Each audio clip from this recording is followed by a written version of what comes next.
Oi, Renata, já estamos ao vivo, Oi, hein? tá bom? Estamos ao vivo. Pessoal, essa aqui é a Renata Neme Cavalcante. Ela vai falar sobre Vênus e os relacionamentos afetivos. E eu vou deixar vocês aqui com ela para mais uma live super bacana aqui que a gente está fazendo nesses últimos dias. Vou me ausentar. Boa sorte, que o Sr. Ganapati lhe inspire as melhores palavras. Muito obrigada. Vamos lá, gente. Primeiro, Karen, muito obrigada pelo convite tão generoso de participar desse encontro de astrólogos, de estudantes de astrologia védica, de curiosos, enfim. Estamos aqui justamente para tornar acessível esse conhecimento tradicional, tão sábio e que transforma as nossas vidas. Então, vamos lá. Eu vou começar aqui compartilhando a minha tela, só um instantinho.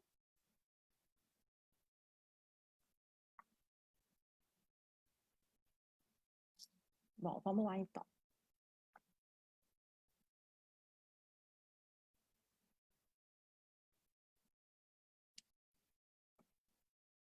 Antes de qualquer coisa, a gente entoa o mantra de Ganesha para que a gente esteja presente aqui, agora, para que a minha mensagem seja clara para todos vocês e para que vocês também compreendam e aprendam um pouco mais e apliquem esse conhecimento védico tão maravilhoso na vida de vocês.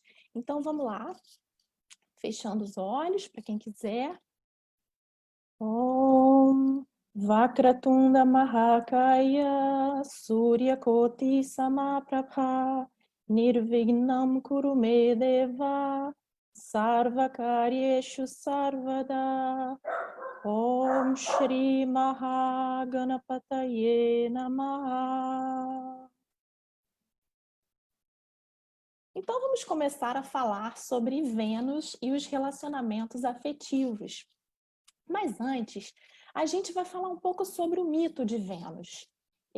Antes de mais nada, uma única observação. Aqui, o nosso público ele é muito vasto. Então, nós temos iniciantes que ainda estão começando a estudar astrologia védica, temos astrólogos já experientes e avançados, temos meros curiosos, clientes, pessoas que querem fazer o mapa ou que têm curiosidade. Então, eu vou tentar usar uma linguagem bastante acessível a todos. Então, me perdoem os astrólogos mais avançados, mas é para a gente atingir um público maior, um número maior de pessoas, de forma justamente a tornar acessível esse conhecimento, despertar curiosidade, né? Então vamos falar um pouquinho rapidamente sobre o mito de Shukra. Shukra é um nome que Vênus tem na astrologia védica. Cada planeta, cada signo, a gente conhece pelos nomes da mitologia greco-romana, mas, na verdade, na astrologia védica, eles tomam outros nomes, né? Nomes em sânscrito. Então, Vênus toma o nome de Shukra ou Shukracharya, Acharya sendo o professor. Então, Vênus, na astrologia védica, é um planeta benéfico. E assim como Júpiter é um mestre. O que acontece? Shukra, ele era um rishi, era um sábio, um estudioso. Ele era discípulo de um grande mestre e Brihaspati, ou Júpiter, também era discípulo desse mesmo mestre. Vênus era muitíssimo versado nos Vedas e ele era cotado para ser o guru dos devas, o guru dos deuses. Só que, por uma ironia do destino, como Brihaspati era o preferido de seu mestre, era também preferido de Indra, ele acabou assumindo essa gestão de ser o guru dos devas, daqueles seres iluminados. Né? E aí, ocorreu ainda um outro episódio em que Shukra teve a sua mãe decapitada por Vishnu. Ela, quando ela estava abrigando alguns asuras, alguns que nós, às vezes, traduzimos erroneamente para o português como demônios, mas não é bem assim, como se fossem seres sem luz, desprovidos de luz, ela estava abrigando na casa dela alguns asuras, hospedando alguns asuras. E Vishnu queria matar esses asuras. A mãe de Shukra se recusou. Claro, quando, principalmente na Índia, né, se você está dando teto a um convidado, aquele convidado é sagrado, ele merece toda a proteção, merece toda a consideração. Só que então, Vishnu decapitou a mãe de Shukra, o que causou total rompimento de Shukra com os devas, com os deuses. E por outro lado, então, ele acabou sendo abrigado, sendo acolhido pelos asuras, por esses demônios, digamos assim. E aí Shukra, então, virou o guru dos asuras. Então, Brihaspati, ou Júpiter, era o guru, e é ainda o guru dos devas, considerado o guru dos devas, e Shukra é considerado o guru dos asuras. E Shukra, ele tem um poder, pela mitologia védica, que nenhum dos outros planetas tem, que é justamente de trazer de volta a vida e conquistar o rejuvenescimento, o poder da juventude eterna, que é buscada por muitos. Então, ele realizou algumas disciplinas para Shiva, conta um dos outros diversos mitos, são muitos mitos, então não vou ficar falando aqui sobre mitologia, embora seja um assunto encantador, mas a gente não pode passar tanto tempo assim falando de mitologia. Conta a lenda que Shiva engoliu Shukra. E então Shukra acabou aprendendo a conquistar a morte, aprendendo esse dom da imortalidade. E ele sempre buscava isso, justamente para trazer os asuras de volta à vida. E ele conquistou esse poder, por isso que ele é chamado de Mrityunjaya. Bom, então, existem dois gurus na astrologia védica, como eu estava dizendo, né? Shukra, ou Vênus, e Brihaspati, ou Júpiter. A função dos gurus, né, guru significando mestre, é justamente reger a nossa mente, reger a nossa cabeça, e identificando como chakras superiores. Esses chakras superiores, eles servem para aclarar a nossa mente, para nos guiar às melhores escolhas, né? Esse é o papel do guru, é para trazer luz aos nossos conflitos internos, para que a gente tenha discernimento, consiga tirar o melhor proveito de todas as situações. Então, se roupas bonitas, por carros, por casas, por viagens, por obras de arte e outras coisas. Juventude, lembrando sempre desse aspecto da juventude, sensualidade ligada a essas situações. Uma das principais características de Vênus é reger o elemento água, que a gente chama de Jala Tattva. Esse elemento água, ele está muito ligado às emoções, aos afetos, aos relacionamentos humanos. Então, uma pessoa, há um tempo, me perguntou se Vênus rege tão somente os relacionamentos amorosos. Não, ele rege os relacionamentos humanos, inclusive sociais. Tá aí Libra, que tem muita relação com esse aspecto social também de Vênus. Mas, voltando ainda à questão do elemento água. Então, o elemento água, ele é ligado às emoções, ao afeto, à pureza, à fluidez e também à cura e ao rejuvenescimento. Se você toma água de uma fonte límpida, de uma fonte pura, a sua saúde tende a ser muito melhor. Você tende a ter uma imunidade muito boa. Inclusive, beber água pura é tido também como um dos remédios bem simples para Vênus, para purificar Vênus. Agora, um outro aspecto de Vênus que muitas pessoas ou desconhecem ou deixam passar é no tocante à fertilidade. Shukra, a palavra Shukra é usada em sânscrito como um sinônimo de sêmen. Quando é usada como sinônimo de sêmen, às vezes a tradução ela se perde um pouco. Na verdade, ela inclui todos os tecidos reprodutivos, sejam pode ser sêmen, que é o tecido, digamos assim, reprodutivo masculino, os óvulos, que são os tecidos reprodutivos femininos. O certo é que Shukra também tem muita relação com a fertilidade. Então, como eu ia dizendo, o elemento água ele está sempre conectado às emoções, ele também tem uma associação com o Swadhisthana Chakra, que é o segundo chakra de baixo para cima. Quem gosta de yoga, quem estuda yoga, ou pratica yoga, sabe disso. O Swadhisthana Chakra é o segundo chakra, e ele tem uma influência muito grande nos desejos. E quando a gente fala de desejo, a gente fala inclusive desejo de viver, ânimo. O Swadhisthana Chakra, ele ajuda, inclusive, a deixar a coluna ereta. Ele ajuda nessa alegria de viver, que às vezes as pessoas, ao envelhecer e ao perder esse vício, acabam também deixando um pouco de lado essa alegria de viver. Eu já havia falado sobre a pureza da água, né, que auxilia a cura e os processos de rejuvenescimento. E quando se fala em aflições de Vênus, a gente está falando de poluição das águas. As águas são facilmente poluíveis, digamos assim, né? Então, as aflições de Vênus, elas sujam as nossas águas internas, as nossas águas energéticas, inclusive, não apenas físicas, energéticas, sutis.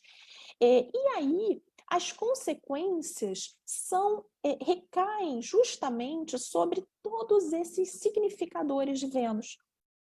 Sobre as emoções, sobre a fertilidade, sobre a beleza, a juventude, o vício, essa alegria de viver, a criatividade e, é óbvio, os relacionamentos.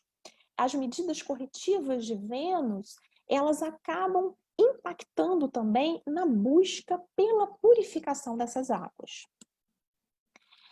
Vamos falar um pouquinho mais de Vênus agora para os iniciantes, para todo mundo chegar ao mesmo patamar.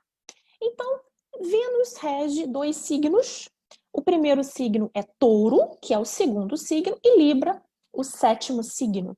Então, se nós imaginarmos um círculo, né, no céu de 360 graus, né, e se nós dividirmos por 12 signos, nós vamos também ter 12 casas. Cada casa, ela representa um assunto. Então, digamos que o primeiro signo, que é Áries, ele corresponda à primeira casa, que é a casa do eu. Os assuntos, normalmente, os assuntos do primeiro signo correspondem à da primeira casa. E por aí vai. Assim sucessivamente. Isso nós chamamos de zodíaco natural. Nós fazemos de conta que o primeiro signo Áries está na primeira casa, o segundo signo Touro está na segunda casa e assim sucessivamente. Então, nós teríamos a casa Vênus regendo Touro e Libra, ou seja, o segundo e o 7º signos, e, consequentemente, a segunda e a 7ª casas. Ela rege também 3 nakshatras, de Bharani, Purva Palguni e Purvashada. E o que Vênus traz em relação a esses signos e essas casas? Touro e a casa 2 tem muita relação com Artha, com finanças, com segurança material. Enquanto que Libra, ou a casa 7, representa o nosso portal de relacionamento com o mundo. Então, a casa 1, como eu havia dito, é a casa do eu, é a primeira casa. É a casa onde está colocado o nosso ascendente. Quando nós despertamos para essa vida. E aí, então, nós traçamos uma trajetória e depois, a partir daí, quando nós chegamos à casa 7, a casa 7 é oposta à casa do eu. Então, a casa 7 é a casa do nós, é o portal para os relacionamentos com o mundo. Isso de uma forma mais ampla. De uma forma mais restrita, a casa 7 é a casa dos relacionamentos afetivos e principalmente dos casamentos. Continuando em relação à dignidade de Vênus, essas características de Vênus, nós temos Vênus exaltada em Peixes, ou seja, no 12º signo, sendo Peixes um signo que traz essa pureza para Vênus, essa pureza das águas. E Virgem, na verdade, é o signo onde ela se debilita, é o 6º signo. É um signo onde Vênus está enfraquecida. Se Virgem é o 6º signo, na 6ª casa, Vênus não fica bem. A 6ª casa, para Vênus, é chamada de Marana Karakastana. O que são Marana Karakastana? São posições inauspiciosas de cada planeta. Então, cada planeta ele possui um local onde ele não fica nada bem. Então, a casa 6 para Vênus é a chamada de MKS. Nós chamamos carinhosamente de MKS, Marana Karakastana. Claro que existem algumas exceções. Eu sempre digo para os meus clientes, para os meus alunos, que a astrologia ela acaba sendo um quebra-cabeça. Nós temos que juntar várias peças para fazer uma interpretação correta. Então, por exemplo, a Vênus pode estar na Marana Karakastana, no Marana Karakastana, mas ela pode estar num signo onde ela está forte. De qualquer forma, é claro que essa fraqueza posicional de Vênus ela vai ficar relativizada, mas sempre haverá aquela luta, né, para ultrapassar determinadas dificuldades. A força direcional de Vênus no mapa é a posição norte, que corresponde à casa 4 no mapa. Embora, se a gente está falando em espaços, Vênus rege a posição, a direção sudeste. E aí, finalmente, um outro aspecto curioso para os iniciantes são os relacionamentos entre os planetas. Então, quais são os amigos de Vênus? Mercúrio, Saturno, Rahu e Ketu. Lembrando que Rahu e Ketu são asuras, né? Então, eles se dão muito bem com Vênus. Inimigos, a Lua e o Sol, planetas neutros, Marte e Júpiter. Só que Vênus é inimigo de Júpiter, tá? Júpiter, em relação a Vênus, é neutra, mas Vênus é inimigo de Júpiter. Por quê? Porque Vênus foi preterida naquela escolha na posição do guru dos devas. Então, Vênus tem sempre aquele ressentimento, aquele ciúme, aquela mágoa. Essa é uma característica de Vênus que a gente tem que guardar ali na gaveta para determinadas situações no mapa que vem à tona. Então, como eu havia falado, que Vênus é um benéfico natural, mas ela, em algumas situações, ela funciona como maléfico. Por exemplo, nos ascendentes de Áries, de Touro, de Sagitário, Vênus ocupando casas difíceis, a casa 6 eu já falei, a casa 8 também é uma casa difícil. Vênus, quando está combusta, ou seja, quando ela está muito próxima ao Sol, aquele elemento fogo do Sol, ele acaba queimando, ele acaba trazendo uma ebulição a essas águas tão puras de Vênus. Vênus, quando está retrógrada no próprio signo, que é o caso atual, né? Nós estamos hoje com Vênus em Touro, só que Vênus está retrógrada. Quando isso acontece, ela produz o efeito contrário. Então, Vênus fica muito bem, está no próprio signo de Touro e de Libra. Mas se ela está retrógrada em algum desses dois, é claro que o resultado não vai ser tão positivo assim, tá? Vênus, quando está conjunta a um maléfico ou a um retrógrado, ela pode perder um pouco a força. E, por fim, Vênus em Papakartari Yoga. Papakartari significa uma posição em que o planeta ele é cercado dos dois lados por maléficos. Isso é que significa Papakartari Yoga. Vamos falar um pouco de Vênus nos signos. E aí a gente tem que usar um pouco a lógica também. Vênus em Áries.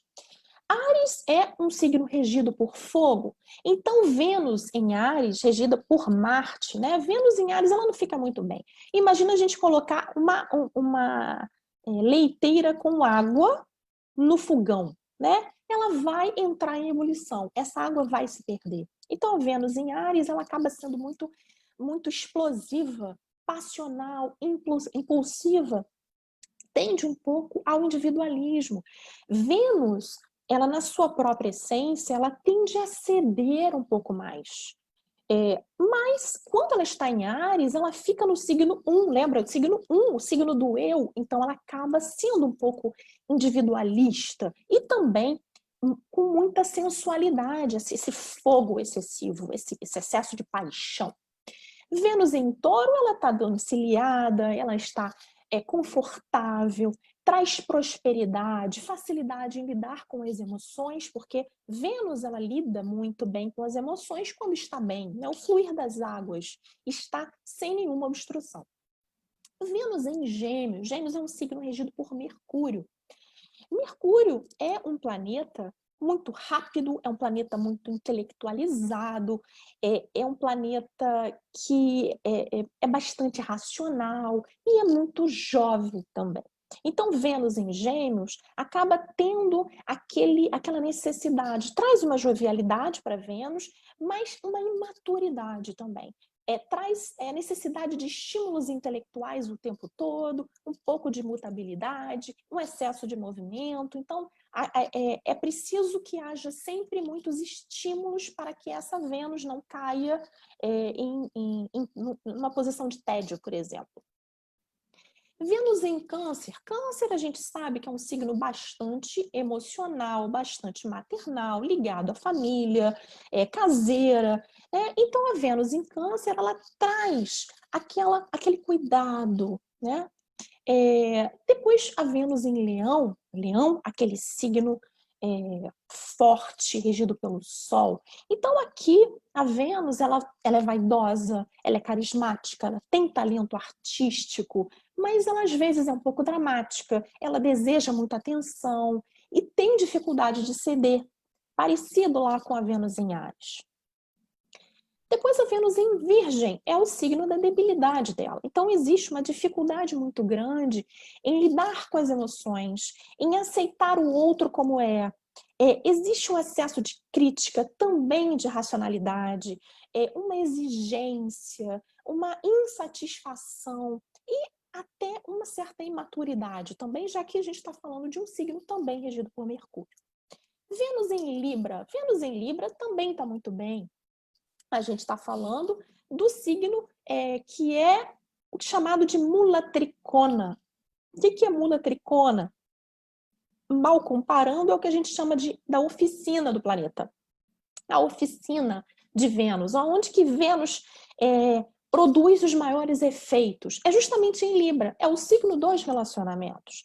Então, aqui, além dos relacionamentos, e a gente está falando de relacionamentos afetivos, mas também está falando de relacionamentos sociais, ela aprecia a beleza, aprecia a elegância, a diplomacia, as artes, a cultura, os jogos de sedução.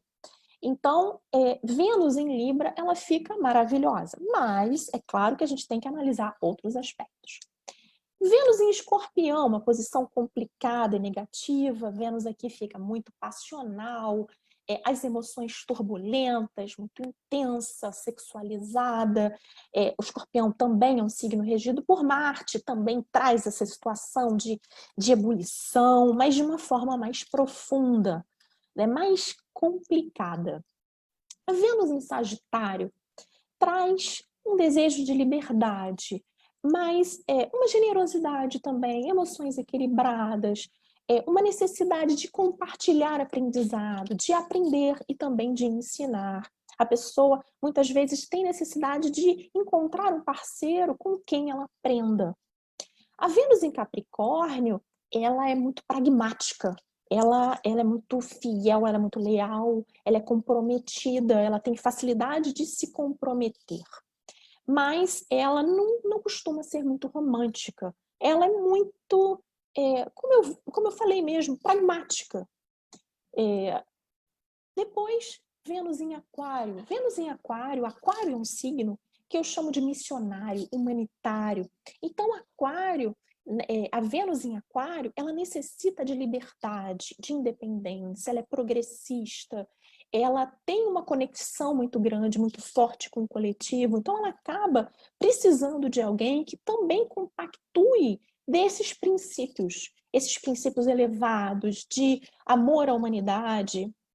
Então, não costuma haver aquele tipo de exclusividade. Quando eu falo de exclusividade, não estou falando de relacionamento aberto. Eu estou falando de exclusividade na atenção. A Vênus em Aquário, ela gosta da humanidade, ela gosta da coletividade, ela precisa trabalhar por algo maior. E, finalmente, Vênus em Peixes. Vênus se exalta em Peixes.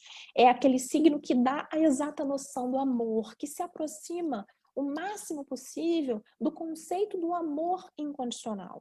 Então, ela tem a sensualidade na medida certa, ela tem a generosidade, espiritualidade. Então, a Vênus aqui costuma trazer sorte nos relacionamentos, até porque aquela pessoa faz por merecer. Ela sabe amar o próximo, ela sabe aceitar o próximo. Agora eu vou falar alguma coisa que é mais avançada, mas eu vou tentar trazer também para aquelas pessoas que estão começando. É muito comum que a gente coloque... vamos voltar um pouquinho. Quando a gente está vendo um mapa, né, chamado de Hirashi, uma carta natal, a gente coloca o ascendente, aquele signo que está subindo no horizonte, né, na direção leste do nosso mapa, coloca na casa 1. Então, o ascendente, ele costuma ser colocado na casa 1 do nosso mapa. Só que em determinadas situações, a gente muda essa classificação. A gente coloca, por exemplo, o Sol na casa 1, ou a Lua na casa 1, quando a gente quer avaliar determinados aspectos no mapa. Existe também a possibilidade da gente colocar a Vênus na casa 1. É chamado de Shukra Lagna. Shukra Lagna, eu vou colocar aqui uma imagenzinha da casa 1 e a gente coloca a Vênus ali. Então, quando a gente coloca a Vênus na casa 1, a gente está querendo analisar a qualidade dos relacionamentos de cada uma das casas. Então, cada uma das casas tem um significador. Tem pessoas ali que correspondem a essas casas. Então, cada uma delas vai trazer uma forma através da qual a gente se relaciona com aquelas pessoas. Então, vamos lá. Eu fiz essa tabelinha para ficar mais fácil. A casa 1, eu já falei que é a casa do eu. Então, se a gente está analisando a Vênus ali na casa 1, a gente vê que signo que ela está ocupando, quais são os planetas que estão ali, para a gente entender qual é a relação comigo mesma. Como é a relação? Eu me aceito como eu sou excessivamente crítica, eu tenho autoestima baixa, ou eu sou extremamente vaidosa, né? Então, todas essas relações comigo mesma a gente vê na casa 1. Depois, na casa 2, a gente vai ver a minha relação com a minha família, a minha linhagem. Como é a relação? É conflituosa? Eu tenho aquela relação de pertencimento à minha família? Ou eu rejeito desde sempre? Eu nem visito, eu não quero contato? É uma relação sadia, uma relação doentia, próxima ou não? Como é aquele laço familiar? Depois, a casa 3, ela diz respeito aos irmãos. Como é o meu relacionamento com os meus irmãos? Se é que eu tenho irmãos. Como é? Como é que funciona aquilo? Se eu não tenho irmãos, quem que eu coloco ali na posição de irmãos na minha vida? Depois, a casa 4 tem a ver com a mãe.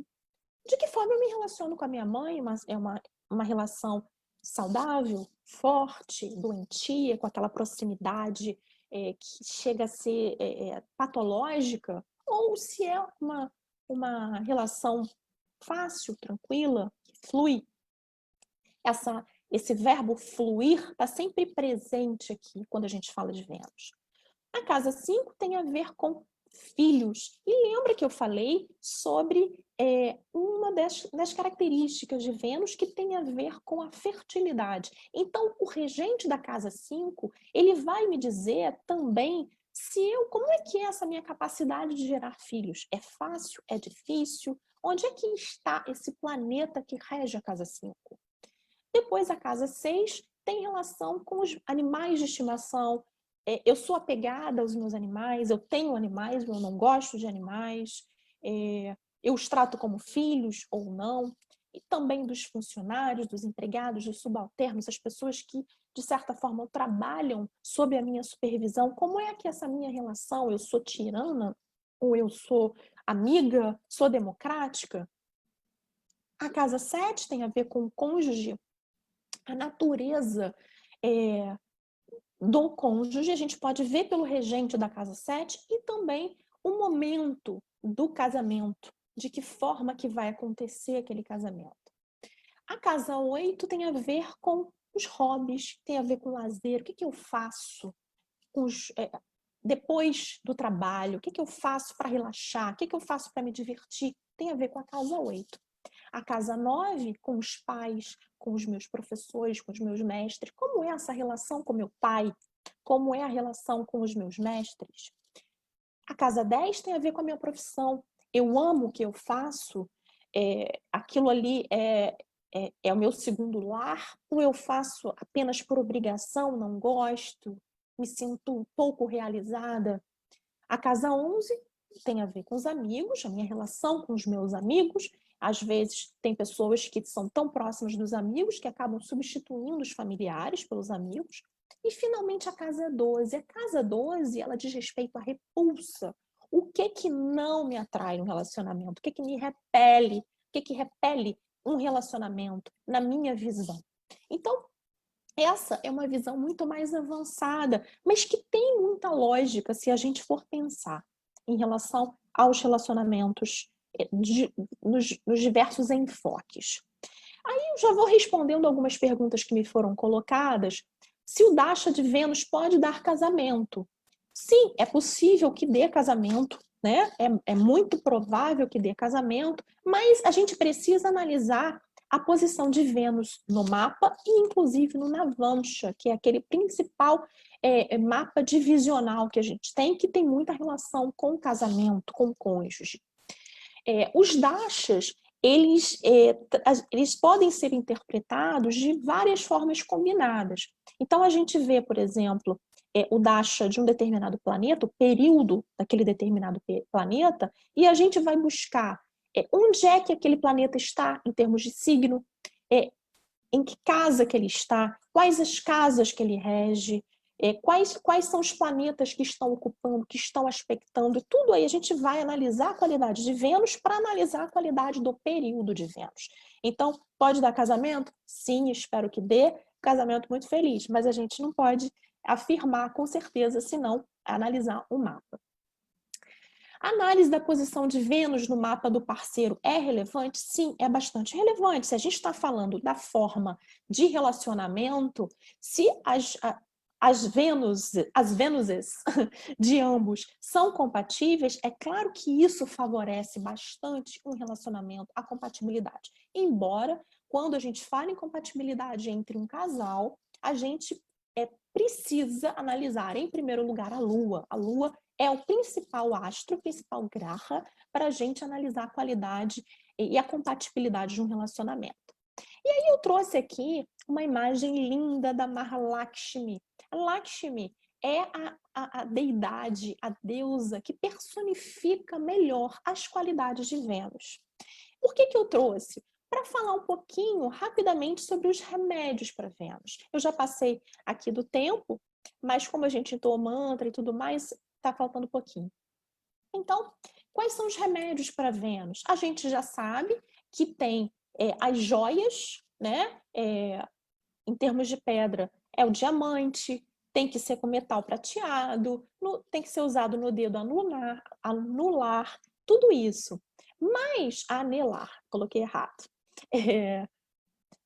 Mas, de qualquer forma, a prescrição de joias é muito, muito, muito rara e deve ser analisada com muita parcimônia. Não é porque você acabou de assistir a essa live que você vai comprar um diamante, vai pegar um anel de diamante, vai colocar no dedo, esse aqui é o anel para Vênus, é o remédio para Vênus. Não é bem assim. Então, qualquer remédio no tocante a joias, deve ser utilizado com muita parcimônia e depois de você consultar um astrólogo que seja muito versado, que seja muito experiente no assunto. Agora, vamos falar de outros remédios mais fáceis.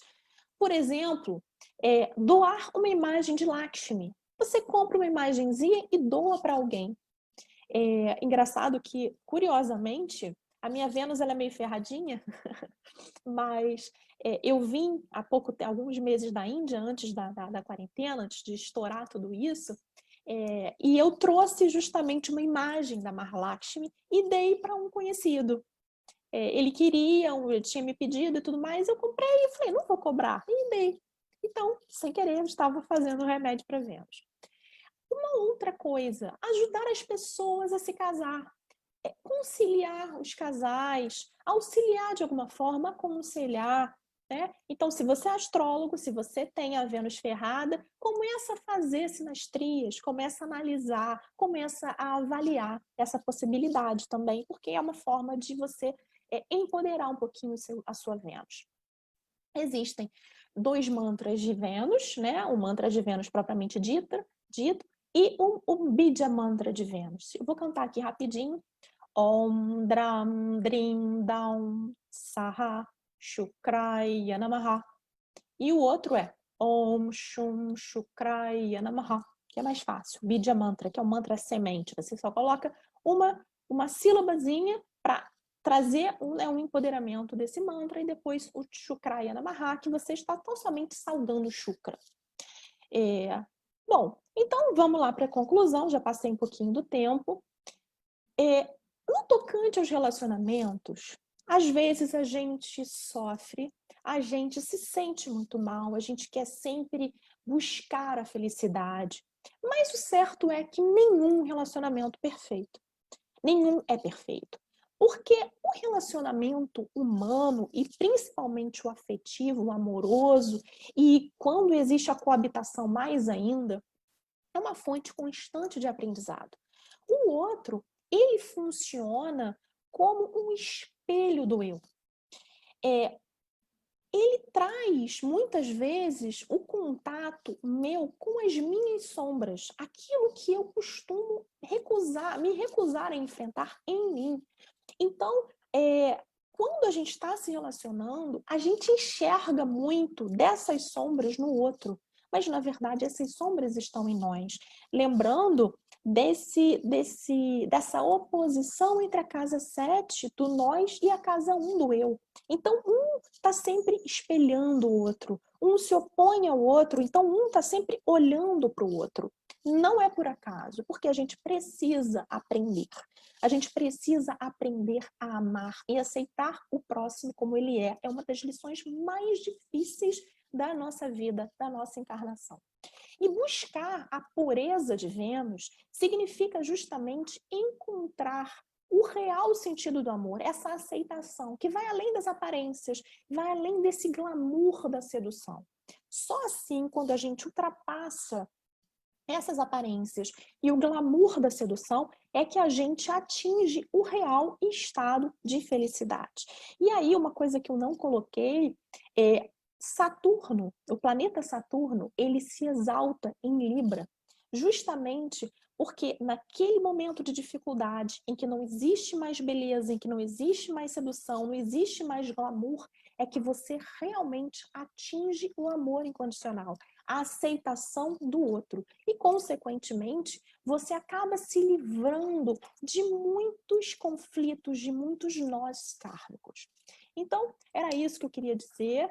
Muito obrigada a todos. Aí estão os meus contatos, caso vocês queiram. Eu vou agora acessar aqui, se eu conseguir, eu vou acessar aqui o chat para ver quais são as perguntas que possam aparecer. Deixa eu ver aqui se eu consigo acessar.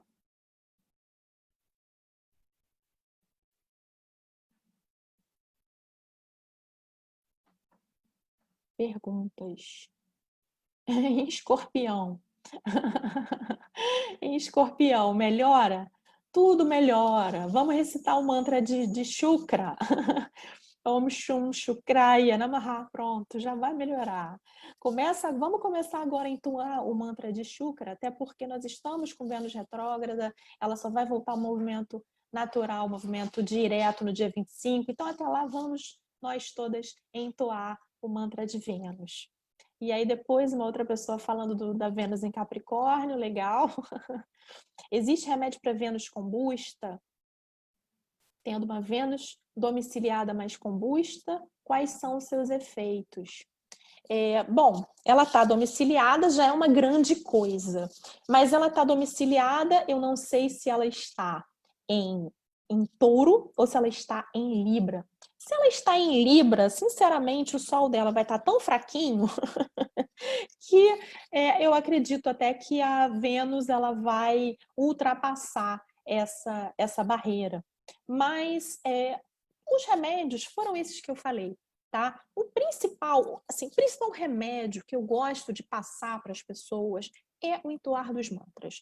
Porque, além de ser bastante fácil, ele trabalha num nível sutil, tão profundo, à medida que você vai se aperfeiçoando naquela prática, ele vai trabalhar no nível profundo, no nível sutil, e vai, de certa forma, preparando a sua mente, a sua vida, justamente para que você receba essas bênçãos, para que o fluir das águas volte ao normal sem muita obstrução.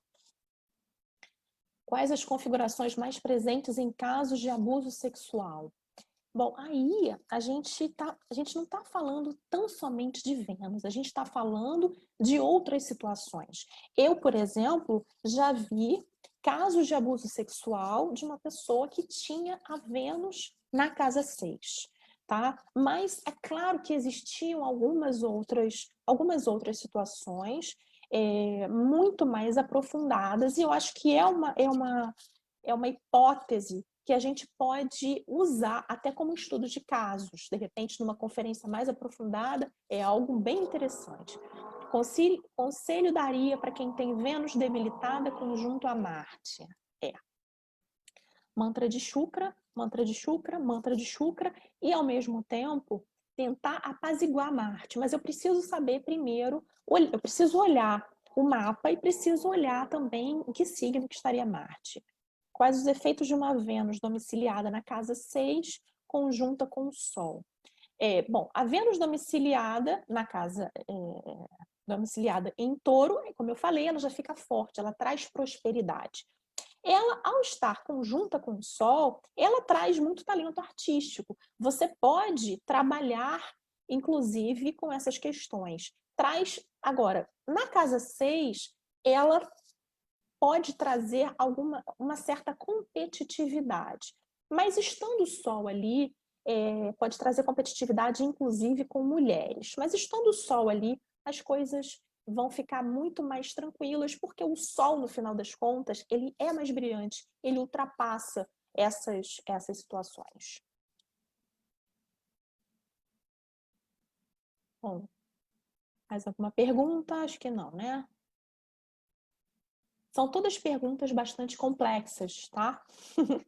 Então, algumas, né? Então, a gente precisaria aprofundar um pouco mais. Se vocês quiserem me mandar um e-mail, tem coisas que não dá para a gente falar na rede, questão de abuso sexual é muito delicado, tá? Mas, se vocês quiserem me mandar um e-mail, fiquem à vontade que eu respondo, e aí a gente conversa, né? Sem estar com tanta gente participando. Acho mais prudente.